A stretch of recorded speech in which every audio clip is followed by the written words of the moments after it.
Baik, selamat datang di video pembelajaran struktur data. Kali ini kita akan membahas struktur data graf. Apa itu graf? Ya, definisi formal graf itu adalah terdiri dari himpunan vertex dan juga edges, ya, di mana himpunan vertex, ya, vertexnya kadang-kadang kita juga biasa sebut dengan node, ya, atau simpul, ya, bahasa Indonesianya. Misalnya dinamakan dengan V1, V2 dan sampai Vn. Kemudian E adalah himpunan edges, ya, atau di bahasa Indonesia kan sisi atau busur yang menghubungkan sepasang simpul. Artinya dua buah, ya. Dua buah simpul di sini atau juga disebut dengan node tadi. Ya, dimana biasa dinamakan E1, E2 sampai EM. Nah, ini adalah contoh graf, ya, contoh sebuah graf dengan 3 buah vertex atau nodes, ya, V1, ya, V2 dan V3, ya. Jadi kita punya himpunan 3 buah vertex, kemudian kita punya himpunan edges yang terdiri dari 5 buah edge. Ya, yang pertama E1, ya, E1, E2, E3, E4 dan E5. Nah, sementara kalau kita jabarkan, E1 itu menghubungkan V1 dan V2, ya. Kemudian E2 sama menghubungkan V1 V2, E3 itu menghubungkan V1, ya, E3 menghubungkan V1 ke V3, ya, dan seterusnya, ya. E5, ya, ini menghubungkan V3 ke dirinya sendiri, V3. Kalau kita lihat di sini, karena ini graf tidak berarah, ya, maka V1 V2 sama saja dengan V2 V1. Contoh lain yang memiliki lebih banyak vertex dan edges, kita punya 4 vertex di sini, dinamakan dengan angka, penomoran dinamai dengan angka 1, 2, 3, 4. Ya, kita punya 1, 2, 3, dan 4. Kemudian kita punya cukup banyak edges, kita punya 8 sisi, ya. Seperti hal yang sama tadi, E1 itu menghubungkan 1 ke 2, ya, ini E1. E2, ya, menghubungkan 2 ke 3. Jadi walaupun 2, 3 sama dengan 3, 4, namun sering ditulis menggunakan urutan abjad atau penomoran dari yang kecil terlebih dahulu. Sehingga biasa ditulis 2, 3. Nah, ada yang berbeda dari sebelumnya, yaitu sisi E3. Coba kita lihat. Oke, tidak berbeda juga gitu ya. Misalnya sisi E3 di sini, ya. Dan sisi E4 dinamakan sisi ganda, ya. Jadi hanya ingin memberikan info terkait dengan terminologi yang digunakan. Ini disebut dengan sisi ganda, ya, E3 dan E4. Ya, kenapa? Karena ada 2 paralel edges, ya, yang menghubungkan 2 vertex yang sama. Jadi E3 dan E4 ini sama-sama menghubungkan node 1 dan node 3. Nah, kemudian E8 di sini, ya, ini dinamakan dengan gelang, ya, gelang, ya, atau kalau mungkin bahasa Inggrisnya disebut dengan loop. Jadi kalau lihat referensi di Google misalnya, mungkin lebih sering ketemu parallel edges dan loop. Ya, ini parallel edges dan loop. Dua hal ini nanti yang akan membedakan dua buah jenis graf yang akan kita bahas nanti. Nah, ini adalah jenis graf yang tadi, ya, berdasarkan ada atau tidaknya gelang atau nama lainnya loop tadi, ya,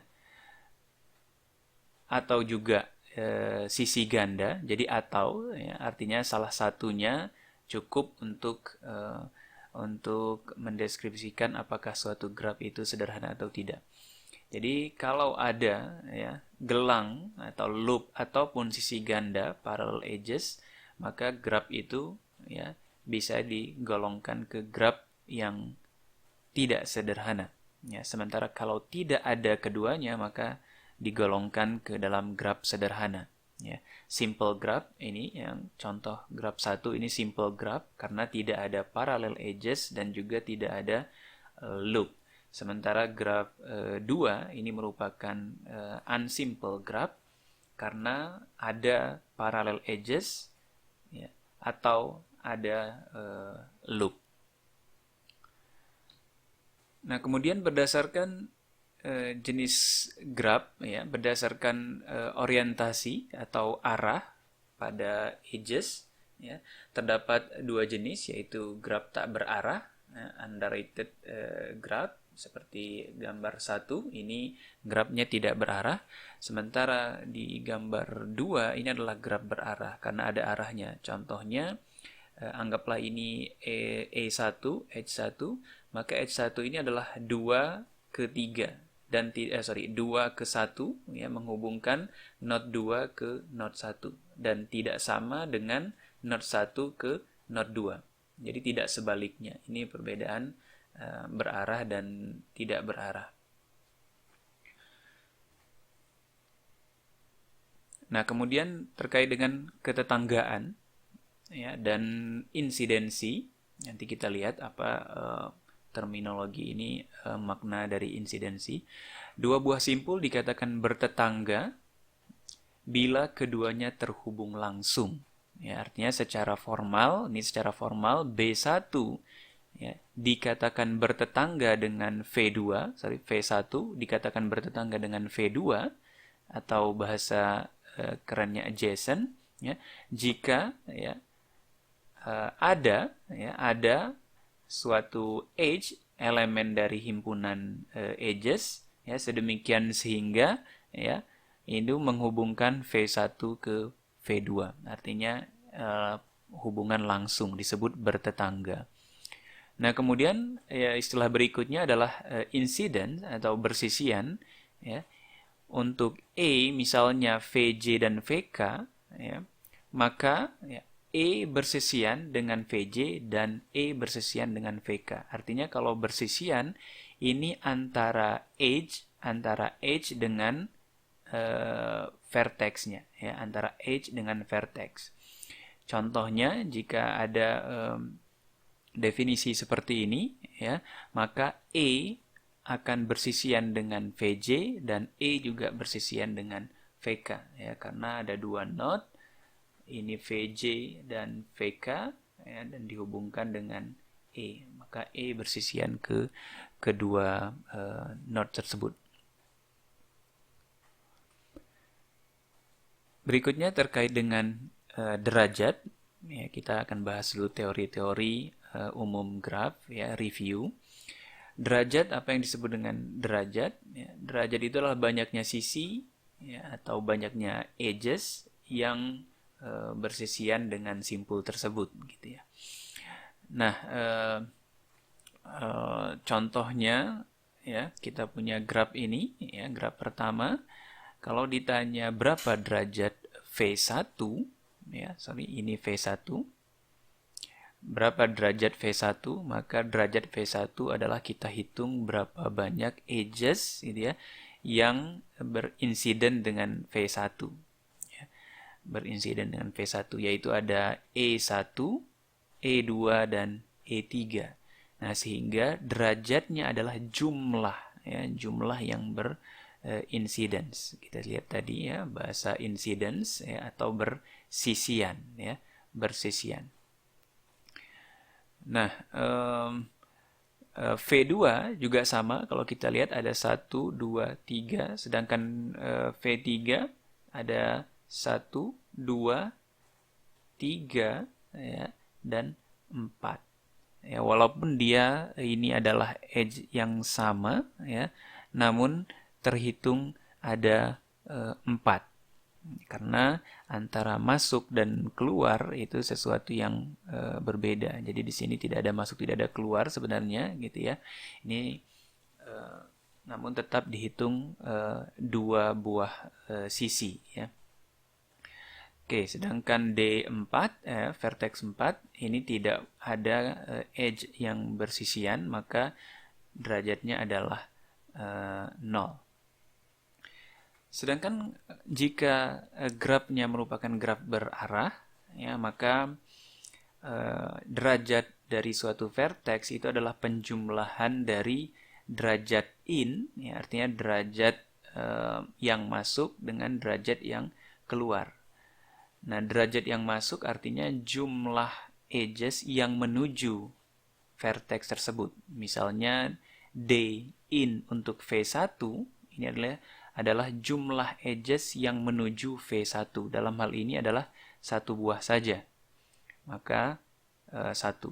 Dan D out artinya derajat out jumlah edges yang mengarah keluar dari V1, yaitu yang ini, ya. Sehingga D out-nya juga 1. Sehingga secara total derajat dari V1 adalah 2. Hal yang sama juga untuk V2 dan V3, ya. Dimana kalau kita lihat V3, ya, ini contoh yang berbeda. V3 in-nya itu terdiri dari 1, 2, dan 3, maka derajatnya 3, sedangkan out-nya hanya 1 di sini, ya. 1, sehingga dengan total derajatnya adalah 4. Nah, kemudian bagaimana merepresentasikan graf, ya. Pertama, graf dapat direpresentasikan dengan matriks ketetanggaan, ya. Jadi ini kita bicara tentang representasi, ya.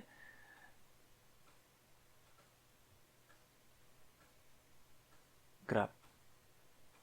Pertama dengan matriks ketetanggaan, ya, jika ada graf seperti ini, ya, maka kita bisa buat matriks berukuran jumlah vertex dikali jumlah vertex, ya. Jadi matriks V dikali V, ya, artinya jumlah V, jumlah vertexnya. Dalam hal ini jumlah vertexnya berdasarkan contoh ini ada 4, maka kita bisa buat ini adalah melambangkan vertex 1, vertex 2, vertex 3, vertex 4. Ini juga sama, 1, 2, 3, 4. Kemudian, ya, isi dari matriks ini, ya, merupakan ada atau tidak hubungan, gitu, ya, atau koneksi, ya, atau edges yang menghubungkan, ya, misalnya ini adalah vertex 1 ke vertex 2. Apakah ada hubungan dari vertex 1 ke vertex 2? Dalam hal ini ada edgesnya, maka dikasih 1, ya. Kemudian begitu seterusnya, 1 ke 3 tidak ada, 1 ke 3, dan 1 ke 4 ada 1, ya. Begitu seterusnya untuk yang lain. Karena ini dilakukan dua arah, ya, maka kalau dilihat matriks ini akan simetri, ya, karena 1 ke 2 sama dengan 2 ke 1. Karena ini matriks karena ini grafnya adalah graf tidak berarah, ya, tidak berarah. Jika tidak berarah, maka isi dari matriksnya akan simetris. Sementara jika graf berarah, ya, maka kita akan melihat bahwa isi dari matriksnya atau matriksnya tidak simetris. Karena sebagai contoh kita lihat di sini, ya. Pertama, apakah ada dari 1 ke 2? Ada, ya. Kemudian sebaliknya, apakah ada dari ini 1 ke 2, apakah ada dari 2 ke 1? Ya, 2 ke 1 ada. Nah, ini kebetulan dua-duanya ada, kelihatan simetris. Namun kalau kita lihat dari 2 ke 3, apakah ada 2 ke 3? Ya, ini ada, ya, menghubungkan 2 ke 3. Ya, sedangkan 3 ke 2, ya, tidak ada yang edges dari 3 ke 2, ya, tidak ada. Sehingga di sini dari 3 kedua, yaitu di sini nilainya adalah 0. Demikian kita lakukan untuk semua vertex, ya, semua vertex. Nah, kemudian representasi lain, ya, kita bisa buat matriks yang disebut dengan matriks bersisian. Ya, kita sudah tahu sebelumnya jika bersisian maka itu antara vertex dengan edges. Ya, makanya di sini terlihat matriks yang terbentuk itu sebanyak jumlah vertex ya, dikali dengan jumlah edges. Ya. Jumlah vertexnya 4, ya, ada 4, kemudian jumlah edgesnya dilihat di sini ada 5. Ya. Maka nilai dari matriks ini adalah apakah gitu ya, apakah vertex 1 dan E1 itu bersisian.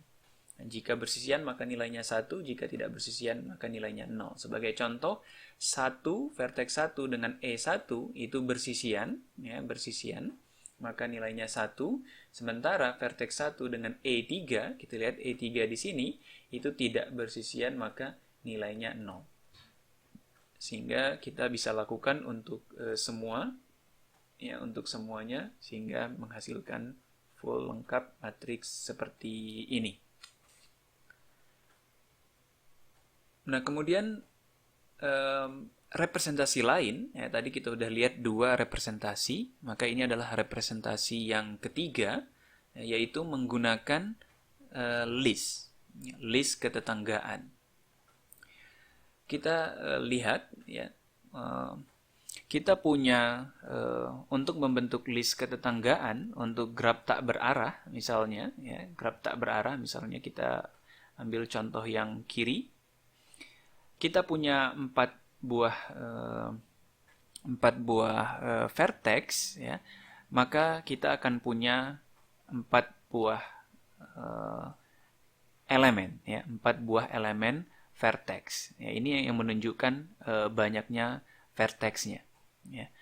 Nah, sementara, ya, yang menunjukkan edges, ya, artinya ketetanggaan, apakah A bertetangga dengan B, maka dilakukan, ya, ada elemen lain yaitu elemen edges untuk setiap elemen vertex ini. Ya. Jadi ini adalah elemen vertex, ya, elemen vertex. Sementara ini adalah elemen tetangga, ya, tetangga atau edges dari vertex A. Sebagai contoh, vertex A itu punya edges yang menghubungkan ke vertex B. Sehingga di sini, ya, kita akan buat elemen baru yang berisi info B, ya, kemudian kita hubungkan ke A ini. Ya. Dengan hal ini, maka seolah-olah A punya hubungan ke vertex B. Selanjutnya kita lihat, ya, ternyata selain vertex B, A juga punya hubungan dengan C, maka kita tambahkan lagi satu elemen yang dengan info C. Ya.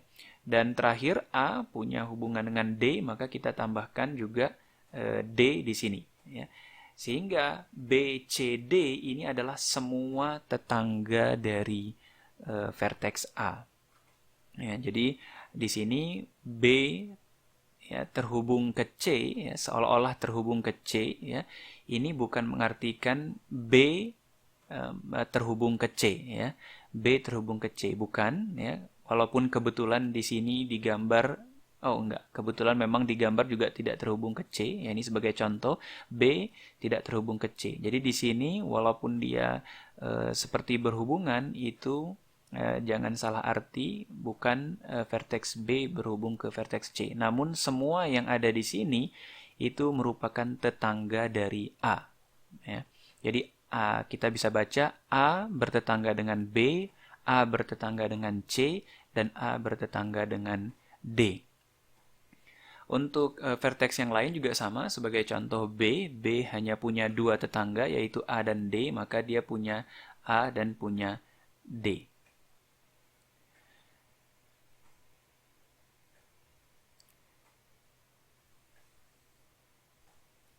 Ya, ini contoh yang lain, ya, contoh yang berbeda sedikit. Seandainya seperti ini, ya, kita bisa buat A, ya, dengan cara yang sama. A punya tetangga B, C, D, maka kita punya B, C, D, dan B punya tetangga A, D, F, ya, A dan D, maka A, D, ya, sedangkan D misalnya ini punya tetangga A, B, C, F, A, B, C, F.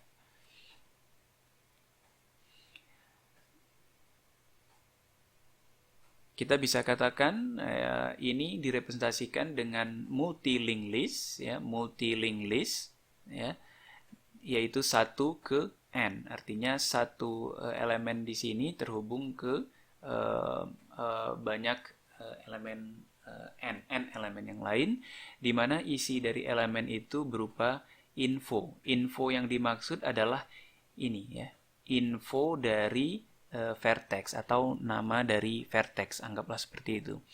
Karena kita punya versi lain, ya, misalnya ini yang mirip, ya, artinya multi-linked list juga, ya, namun, ya, bukan menggunakan info yang sebelumnya kita punya B di sini, ya, kita tidak isi dengan B, namun kita isi pointer yang menuju ke vertex B.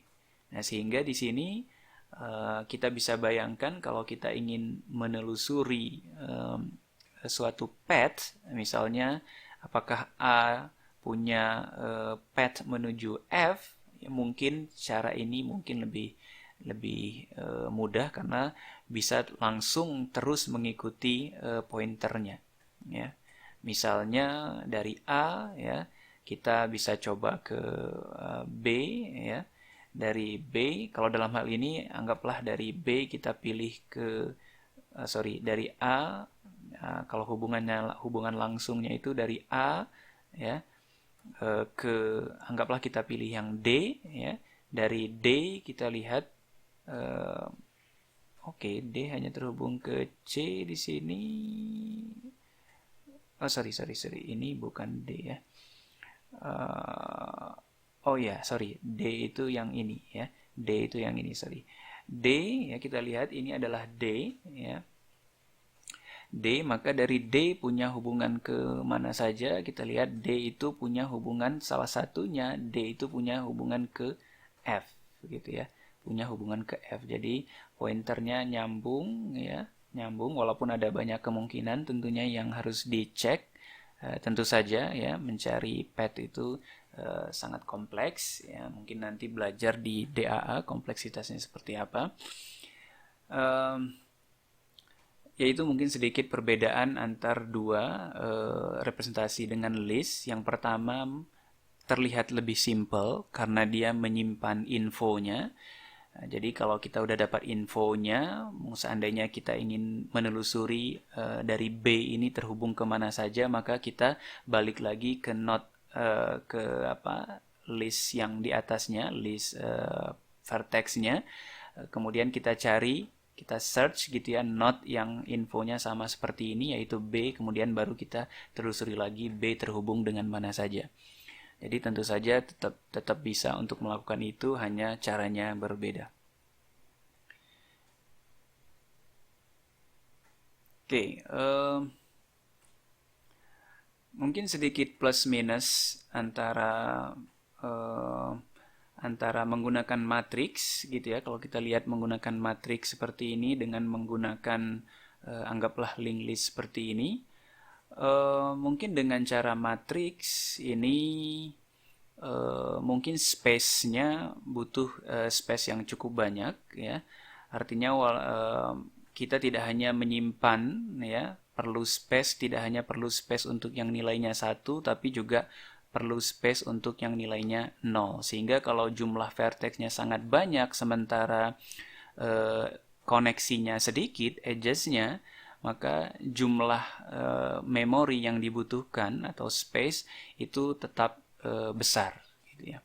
Sementara kalau menggunakan representasi list, ya, kita hanya menyimpan yang ada koneksinya, gitu, ya. Jadi seandainya jumlah vertexnya banyak, sangat besar, ya, anggaplah ribuan mungkin, namun jumlah koneksi antar vertexnya sedikit, maka tentu saja menggunakan list akan jauh lebih efisien.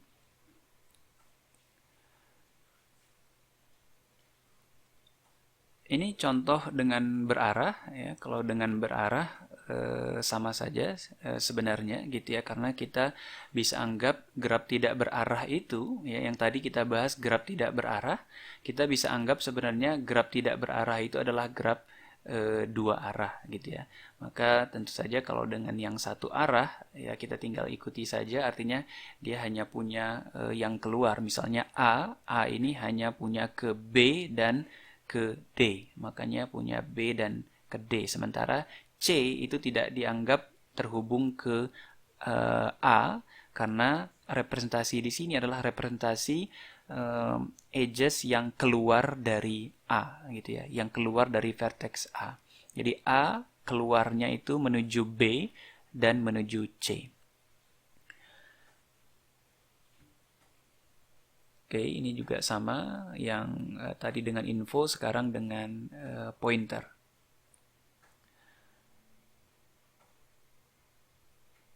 Ini contoh ya, pembentukan graf tidak berarah menggunakan link list dari 1 ke N versi info. Ya, misalnya kita start dengan A ya, tadi kita start dengan vertex A. Kemudian tambah suatu vertex B, maka kita akan hubungkan ya.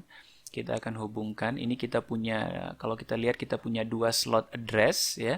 Address yang ini untuk next ke sesama vertex ya, sementara yang ini nanti untuk yang tetangganya gitu ya, untuk tetangganya. Oke, kemudian kita lihat, ini mungkin awalnya juga sama ya, harusnya awalnya itu 0 ya ini. Oke, kemudian kita selain kita tambahkan node B ya, karena kemudian kita buat edges, artinya terhubung antara A dan B, maka yang harus kita lakukan adalah kita tambahkan ya B ke node A dan A ke node B ya. Jadi ada 2 yang harus kita tambahkan B ke A ya, dan tambahkan A ke B ya. Ingat ya, koneksinya kalau kita menggunakan graf tidak berarah, maka kita bisa bayangkan seolah-olah graf ini adalah graf dua arah. Jadi kita harus buat dua koneksi tersebut. Kemudian lagi ya, ada tambahan misalnya add node C, kita tambahkan C di last, misalnya insert last, kemudian ternyata ada koneksi dari A ke C, maka kita harus tambahkan dua-duanya, artinya kita tambahkan C ke A dan tambahkan A ke C. Ya. Dengan cara yang sama ya, kita bisa buat yang lain. Ya. Akhirnya kira-kira seperti ini. Nah, kemudian untuk menghapus node dan edge ya. Misalnya kita ingin menghapus dari C ke D, kita ingat bahwa kalau kita hapus satu buah edges karena ini tidak berarah, maka kita harus menghapus 2 buah, yaitu D di C ya dan C di D ya. Seperti apa? Ini ya, D dari C dan C dari D. Artinya kita cari node C, kemudian kita cari node D dan kita hapus gitu ya. Kita ini lakukan hal yang sama, cari D, kemudian cari C, hapus C-nya. Penghapusan ini tentu saja tidak selalu di yang terakhir. Ini kebetulan node terakhir, tentu saja bisa yang awal, bisa yang di tengah. Jadi kita sudah belajar delete beberapa versi delete ya, delete elemen, apakah first, last ataupun after, maka kita bisa gunakan sesuai dengan kebutuhan pada saat menghapus edge. Lakukan hal yang sama. Sekarang seandainya bukan menghapus edge, sekarang yang dihapus adalah node ya. Misalnya kita mau hapus node B ya, maka yang dilakukan ya, pertama kita akan hilangkan si B ini ya, beserta semua koneksinya ya, kita akan hilangkan. Artinya gampang sekali ya, tinggal pindahin ke sini ya. Selain itu tentu saja kita harus hapus semua koneksi yang menuju ke B, ya. Contoh A menuju ke B, kita juga harus hapus. Yang D menuju ke B juga harus kita hapus, ya. Ini yang terjadi, ya. Nah, B juga kita hapus, ya.